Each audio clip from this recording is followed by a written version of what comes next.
বর্তমানে বাংলা টেলিভিশনের অন্যতম সুন্দরী ভিলেন হলেন ইচ্ছে পুতুল ধারাবাহিকের ময়ূরী।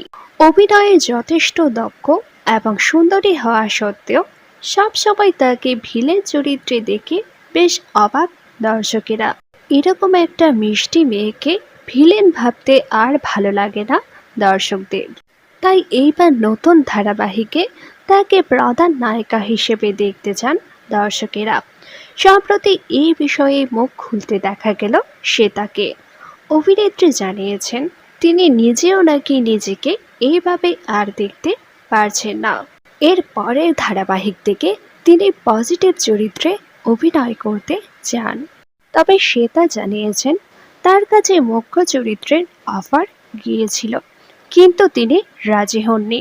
অন্য কিছু করার চেষ্টা করছিলেন অভিনেত্রী। তাই ভেবেচিন্তে জরুরি চরিত্রের জন্য হ্যাঁ করে দিয়েছিলেন তিনি। ধুলোকণা ধারাবাহিকের জরুরি চরিত্রকে নিশ্চয়ই আপনাদের সকলের মনে রয়েছে। আপনারাও কারা কারা এইবার এই অভিনেত্রীকে নতুন ধারাবাহিকের নায়িকা হিসেবে দেখতে চান তা নিচে অবশ্যই কমেন্ট করে জানান।